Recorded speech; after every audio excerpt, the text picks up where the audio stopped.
There is a new attraction that is coming into Hollywood studios, and this is actually replacing Star Wars Launch Bay, and it's all about Walt Disney Animation. This is really exciting. I didn't see this coming, really. And we have talked about how much that we think Star Wars Launch Bay is just so misplaced. Doesn't make any sense. Doesn't make any sense to have it there. I mean, at one point, like, it served its purpose, but now that Galaxy's Edge is open, like, okay, why is it here? So they're actually going to turn it back into what it kind of originally was, and that was, like, the animation building. It's an animation courtyard. It's going to be about animation. And this one is called The Magic of Disney Animation. And it's coming in 2026, so pretty quickly. Doesn't say when in 2026. I'm guessing toward the end of 2026. I bet you they want this open by the summer. So you think it's just like a year? I think that's what they're aiming for, and it does mean that's when it's going to be done. But I think ideally they would want this ready by next summer. Yeah. I mean, maybe. That'd be great. That'd be great to get it done quickly. But so basically, this is what they say on Disney Parks blog as what it's going to be. It says, our story in this newly imagined space begins as the animators have temporarily stepped away, but the building is still buzzing with activity as the characters have come to life and they're ready to play. Inside, you'll interact with and explore silly takes on the iconic Disney Animation headquarters, including the many different studio departments. Only this time, some of our favorite pals have taken over to create the fun adventures. You have portraits that come to life before your eyes, like in Once Upon a Studio short that was very popular. You'll even pencil in some time to learn how to draw your own character sketch, which is like animation experience vibes. There's also going to be a Drawn to Wonderland playground that'll be oversized flower garden with musical instruments, a Mad Tea Party playset, and exploration area. So there's a lot of that. And then there's going to be more, obviously, but like that's just kind of the basis of what they said. It's just going to be very, very interactive, very animated based, and great for kids. So they're also bringing back the Sorcerer's Hat and putting that back there. And they also did say, I think there's going to be a new Disney Junior dance party type thing, like the show. Yeah. I think they're revamping that and more. Again. Right. And just more, I think they also said something about more character interactions or roaming characters, which I think that would be a great thing. I actually think this is great. I was actually very upset when they got rid of the animation part to begin with, because as a kid, I always liked that. I've always loved to draw. And now that like our daughter loves to draw, I think this is something that like she'll enjoy. I'll enjoy it. Kids in general will enjoy this. So it's kind of back to the roots a bit of what Hollywood Studios was.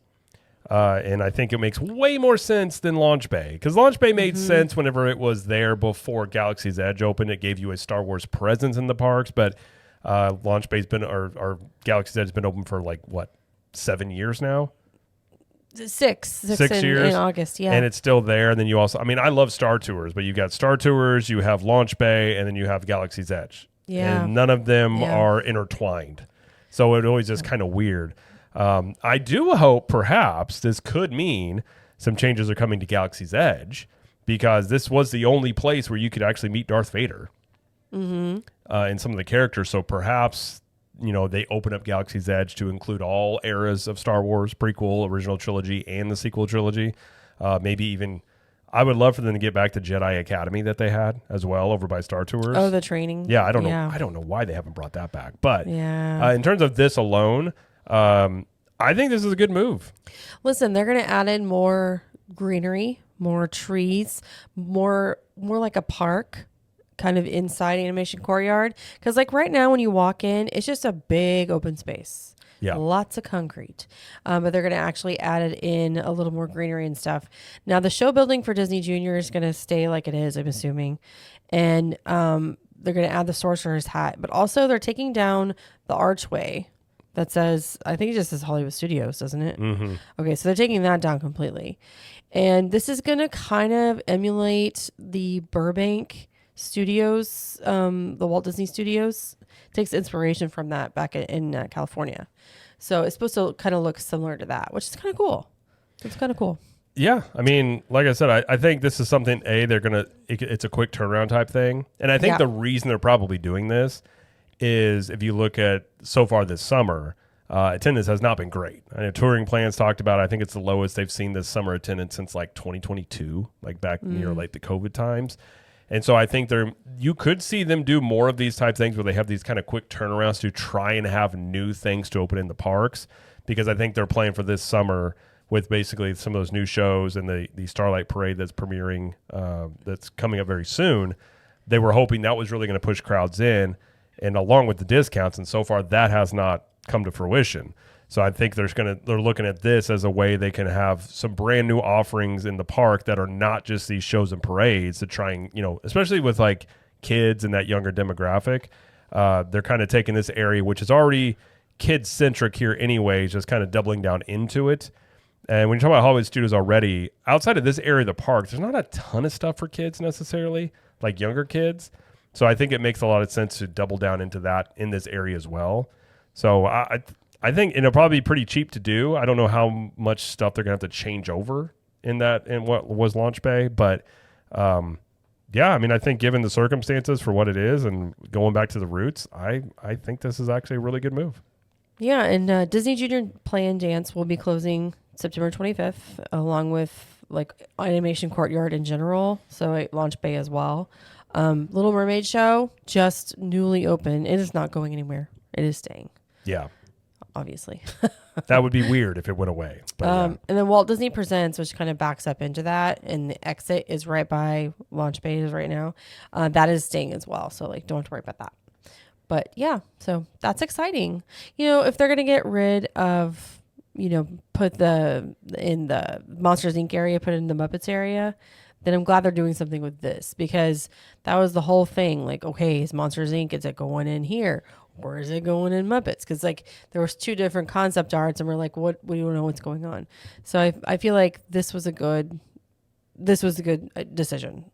Well, I mean? And I said the whole time, the reason they didn't put Monsters Inc. in this area is because behind Launch Bay, you have a whole bunch of break rooms, just administrative buildings, and they would have had to have torn all those down and rebuilt them somewhere else. So this makes use of that space without going into those areas that are there for like cast members and stuff. So yeah, I said all along, I didn't think they were going to put Monsters Inc. here for that reason, but putting this here, it does give them another thing they can tout as an experience. And I actually think, again, this is something I think that will appeal to a lot of, especially kids and families. Yeah. And it harkens back to the Honey, I Shrunk the Kids playground, where it has everything is like bigger because you're shrunk down. So well, and like I think the play area will be indoors, which I think so. I would assume the concept art looked like it would be, which is great for whenever it's hot, and the kids love a place to run around. Yeah. So I think this. I mean, I don't know how much this will cost. Probably not that much money to do that, nor that much time. Mm-hmm. And I always like when Hollywood Studios kind of gets back to its roots a bit, as this park kind of has a park, doesn't really know what it is at this point. Mm-hmm. And I don't know if it really ever had a strong identity, considering how it was built. Eisner built it basically as he had learned about Universal Studios building a park, and he was like, no, we're going to beat them to the punch. And it was very quickly thrown together. It was a working studio. I mean, they did produce things there. Right. I remember when it was the original animation, not experience, but attraction. I can't remember what it was called, but you used to be able to go in there and see actual animators like working. Yeah. It was the coolest thing ever. But that was a long time ago. Long time ago. So let's put the animation back into Animation Courtyard. Well, and I still love when they do that for like the Arts Festival or Festival of the Arts, when they have that over to Animal Kingdom where you sit down and draw with the animators and draw different. I still love doing that. So I think bringing that over here and doing that is that's a good thing. Absolutely. So, yeah, I'm all for it. I think that's a smart move. So. Absolutely. I think you may see them do some other things very similar to this in other parks though too. Oh, these quick experiences. Quick turnaround, because if you look at the things they're building, I mean, Iger himself, which I've been saying this for years, that Disney construction is 5+ years.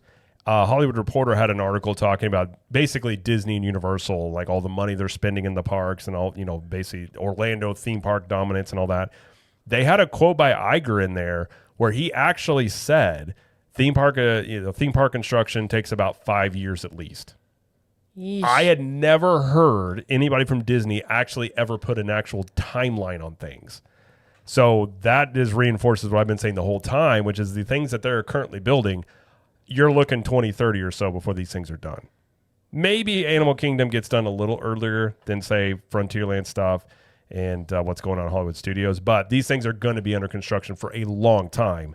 Yeah. And they're going to need things to try and bring people in. And I think they're seeing this summer, what they currently had planned for this summer hasn't worked.